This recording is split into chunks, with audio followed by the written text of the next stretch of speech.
Chapter 2, Initium. Condition 1, shouted Captain Stone. Kim, scan our space for anything. Joan, man Station 7 till Johns gets here, full power to magneto shields. Noel, open all missile hatches, man all batteries and get me my command up here. Now goddammit, Captain Stone was visibly shaking. Leaning back in his chair he studied the view afforded by the command bridge's far wall of gold-tinged transparent steel. As the command bridge was located high above the main deck of the miles-long battleship, what one saw when looking through the meters-thick, purpose-formed, steel glass, was the raised forward bow of the Themistocles and the vast black emptiness of space around it. Taking a moment to study the seemingly tranquil starscape, Captain Stone looked out into the universe as though searching for God. So excited at the prospect of a naval encounter he could hardly stay still, the youthful 277-year-old dreadnought commander continued to view the star-studded void, trying desperately to calm himself. Intellectually, he understood a master strategist had to remain cool and objective. A natural tactician, he was acutely aware of his own inherent tendency to become over-passionate and hot-headed. It was a trait he liked to attribute to his African genes despite knowing full well that considerations had little to do with anything. Imagining he could see Europia-4, his home world some 120 light-years away, Captain Stone considered his two brothers, sister and aged parents. While the Americans of Am-Space, the Chinese of Galactic China or the Africans of Africa could look after themselves, his family, like the rest of Europe's colonial empire, relied on GAIA to provide them security. He could not fail. He silently prayed to the stars and Christ. Our faith deliver us. Captain, began Noel, missile ports all open, 30% manned. Long-range guns also 30% armed. 10 fighter squadrons just scrambled. Engineers stations all manned down below. Bridge officers on their way except maybe Lieutenant Caitlin, couldn't locate her, but she knows what Condition 1 means. Sir, Condition 1? Captain Stone tore his gaze from the stars and with the hint of a smile crossing his still boyish features, addressed his second-in-command. Noel, if you wish for peace, you must prepare for war. War, sir? Noel inquired. Isn't that being madly presumptuous? One incomplete SOS from a fortune-seeking, fairy-tale-telling exploration vessel and his captain had gone off the deep end. Fire up the battle sphere. Reclined in his chair, and a moment later, a holographic sphere blazed into life. Suspended in midair, central to the dim amphitheater-like command bridge, was a beautifully rendered holographic image of the Themistocles itself. The image of the battleship-shaped stellar dreadnought currently hovered in the air of the battle sphere exactly 1/2 meter long. The holographic battle sphere was an exact visual projection of all foreign bodies existing in space about the central Themistocles, as detected by the countless sensory systems aboard the venerable spacecraft. Currently the battle sphere's central point was operating at a scale of 1 to 20,000, however the scale anywhere else within the battle sphere was in constant flux. The battle sphere itself was simply a spherical area of command bridge air 10 meters in diameter, in which the holographic projectors displayed information. As such, complex software sorted all detected bodies up to the ship's maximum sensory range and displayed them at a sliding scale dependent on pre-programmed parameters which outlined what should be considered as a priority. The result was a battle map of all detectable space around the Themistocles, wherein the larger concentrations of major threat were afforded a better scale for the sake of clearer scrutiny. Lower threat activities were thus monitored at a less defined scale, so as not to miss crucial developments which may occur in less scrutinized portions of the battle sphere. Some 60 manned stations surrounded its central height. Broken up into 10 groups of 6, each section team was responsible for managing their own section of the battle sphere while also coordinating with the command deck. In a major engagement, 5 members of each section team personally commanded a squadron of 100 fighters while the 6th member oversaw the tactical application of his charges, kept a vigilant eye on long-range bogies and remained in frequent communication with the battle sphere officer, who in turn communicated with the executive officer who in turn communicated with the captain, so as to maintain a semblance of battlefield cohesion. Effectively, the battle sphere officer was in logistical command of 5,000 of the stellar dreadnought's 10,000 fighters. The remaining half of the fighters actually flew under their own command structure, just as often in support of the section-controlled fighters as not. The need for adaptability afforded most of these rogue fighter detachments complete autonomy. Even their squadron numbers were fluid, pilots leaving and joining various other squadrons as need arose. Operational, sir. Noel points of light were hovering in the air about the holographic image of the Themistocles, while several others seemed to be reaching the very edges of the battle sphere. Deciding to check with the 50 patrolling fighters first, Captain Stone nodded his head to the ever-receptive Joan, who patched him in. Fighter Captain, identify yourself, this is your commander. Kaori Stone loved little more in life than the exhilaration of performing G-10 maneuvers in her Eurosystem starfighter. Nicknamed Phoenix, the fighter was designed to fly both in atmosphere and in the vacuum of space. It was small, sleek, and fast.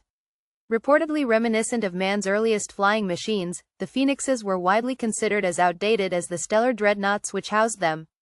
For Kaori, life without one just wouldn't be worth living. Using a scaled-down version of the drive system of the Themistocles, Kaori's Phoenix responded spectacularly to her sudden jerk of the throttle clutch. Using the abundance of power her Dyson conduits afforded, the drive system compressed space-time aft the fighter while simultaneously dissipating it afore. By whipping the throttle wide open, Kaori channeled the maximum power her Dyson conduits could safely gate from the nearest Dyson band directly to her Phoenix spacetime manipulators. Generally, more energy resulted in greater compression of spacetime aft and greater dissipation afore, this sweeping the fighter forward, spacetime's attempt to re-normalize itself, catching the vehicle in between and coincidentally propelling it. Kaori, however, habitually lent madness to the art of flying a Phoenix. While most pilots ventured to perform G-10 plus maneuvers only if necessary, such as when taking evasive action in mock combat drills, Kaori enjoyed pushing the envelope in actions so straightforward as dead-ahead acceleration. The sad truth about flying in space was vacuum and relativity. The only time a pilot ever enjoyed an actual sensation of speed was when accelerating, deaccelerating, maneuvering, or when getting a visual on a nearby object doing an alternate speed. As far as Kaori was concerned, a pilot was only flying when they were under the bone-jarring stress of alternating G-forces. In the manic workings of Kaori's mind, full throttle acceleration meant doing G-12 dead ahead and so enjoying the rush of accelerating at 423 km/h per second. If mass could physically travel at light speed, at G-12 it would take only 708 seconds, approximately 12 minutes, to reach it from zero. Of course, being human meant she could hardly maintain such a maneuver for longer than a few seconds before blacking out. And so Kaori's left hand eased off the throttle clutch after just a 3-second burst of frightful acceleration. "Christ, Kaori, what the hell are you doing?" exclaimed Flight Lieutenant Draculas. Indeed, his flight commander had just streaked past him before pulling a 7G loop, moving from 1,500 meters in front of him to 1,500 meters behind him.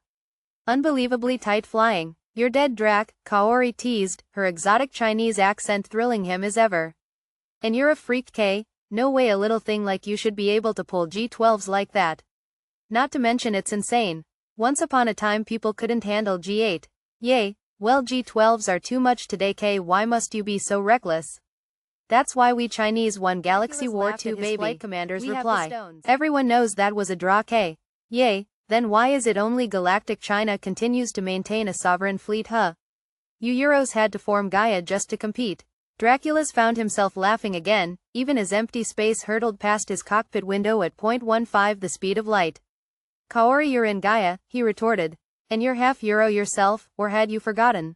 Kaori was about to reply when the voice of the commander of the Themistocles itself interrupted her. "Flight Captain, I repeat, this is your commander speaking. Identify yourself." 22nd Rogue Wing Commander Lieutenant Kaori Stone.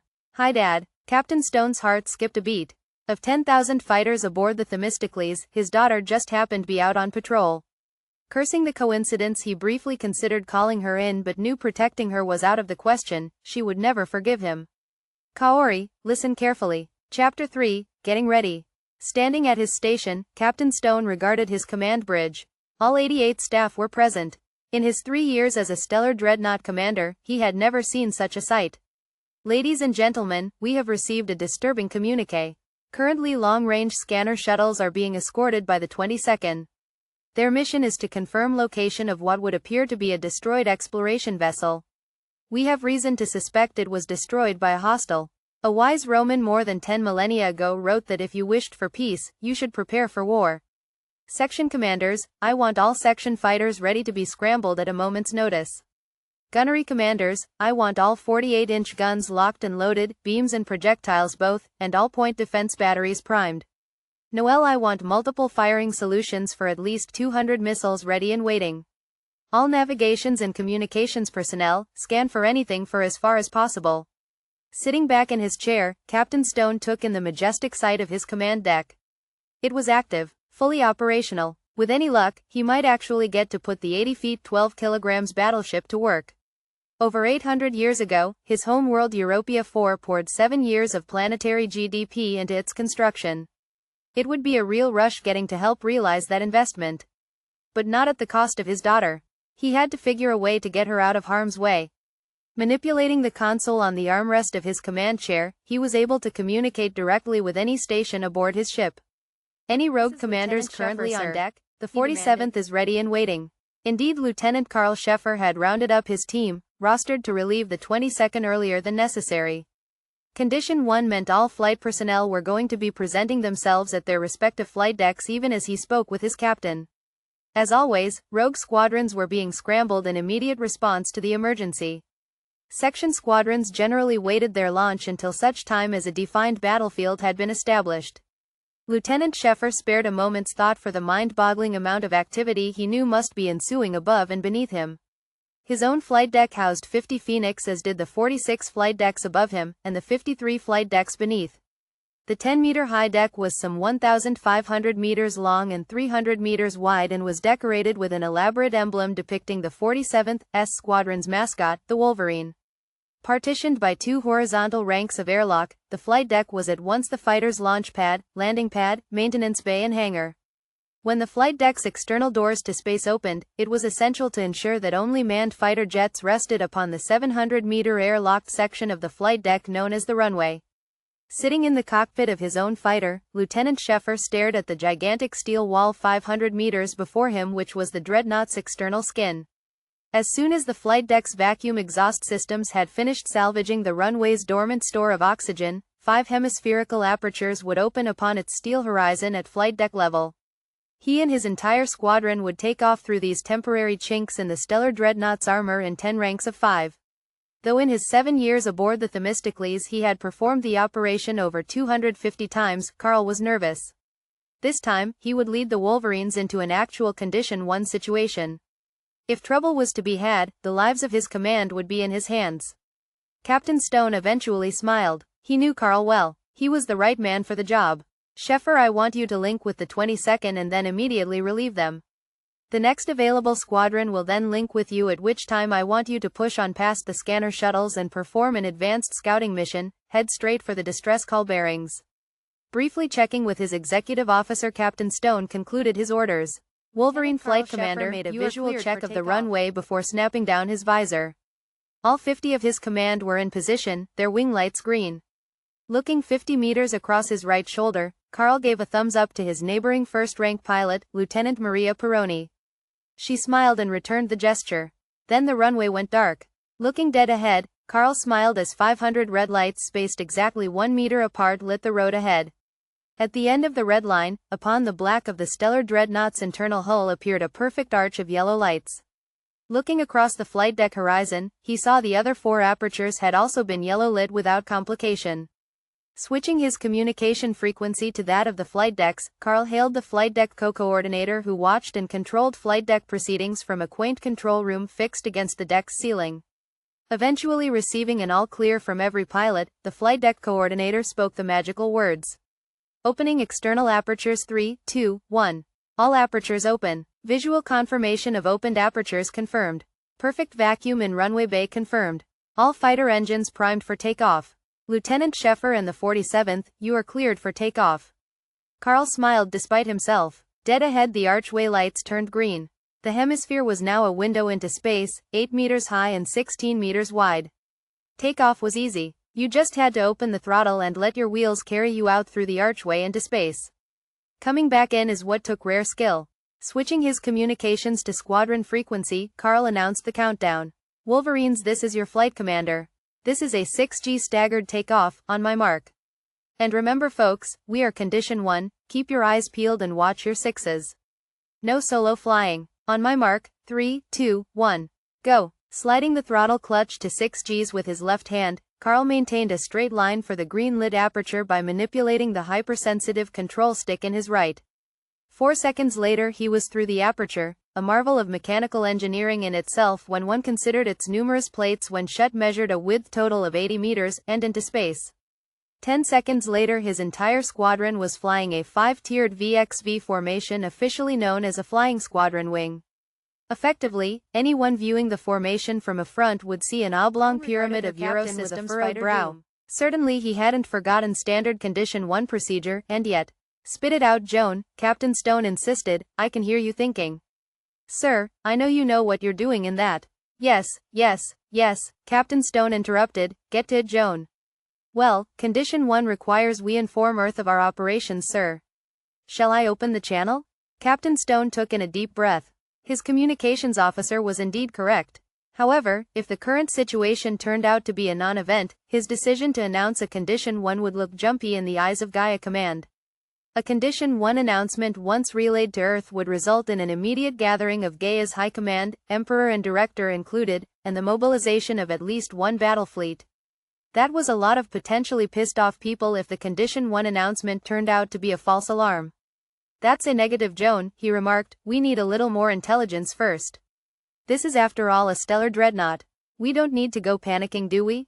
Single quote. Joan nodded her compliance and returned her attentions to coordinating internal communications, Noelle frequently in her ear. Nobody appreciated the stress her station entailed.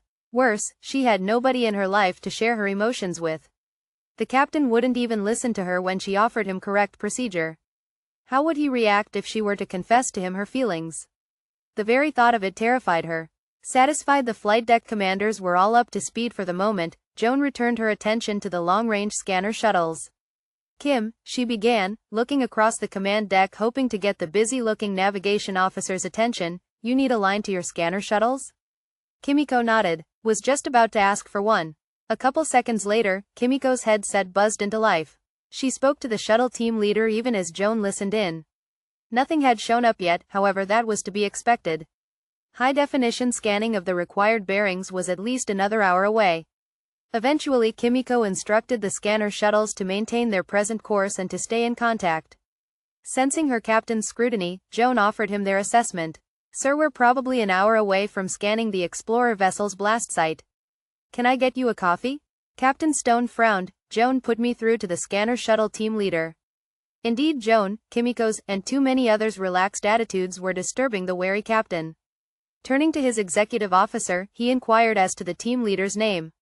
"Scanner shuttle team leader Dixon, this is your commander." "Yes, sir," replied the suddenly anxious shuttle pilot. It was the first time the captain had ever spoken to him. "All available space, do you understand? Every inch within current range must be constantly monitored. We might be an hour from the blast site, but whatever blew that exploration vessel apart might already be in approach of us. Hell, you might run into them any second." Eyes peeled Dixon. "Don't be missing what's right before you for what's over the horizon. Report anything, no matter how silly it might seem." Over. A simultaneous chill ran down the spines of all command deck officers within earshot, Noelle fixing his commander a horrified expression. "Captain," he began incredulously, "you think there might actually be an enemy approaching us?" Standing at his station, Captain Stone spoke harshly into the command bridge intercom, "Make no mistake, people, this is no fucking drill. We are Condition 1. Man your stations with due diligence. We could be minutes away from engagement with a hostile force of unknown size and origin. If we miss something, boom. We're as dead as the Persephone. Get to work." Addressing his executive sternly, Captain Stone gave an order he suddenly wished he had given earlier. "Noelle, I want 20 squadrons patrolling my space right now. And double-check all battle stations. I want every heavy gun and missile tube ready and waiting." Turning his gaze upon her, Joan visibly shrunk. Her cheeks turned red and her wondrous blue eyes became woefully uncertain. Captain Stone forcibly relaxed his visage. It was a tragic state of affairs when one's own crew feared them. He smiled warmly. "Joan, I hope you ate your corn pops this morning, this could be a long night." Joan's face lit up. When first the snarling captain looked at her, she saw in his eyes an expression she had never before associated with him. Sheer maniacal hatred. Or was it preoccupation? Had he then scolded her, Joan imagined she would have died. But he did no such thing. Perhaps she held more influence over him than she imagined? Then again, she may well have devoted herself to the wrong man. so fierce an expression she had never before witnessed. How she hoped that gaze never befall her again.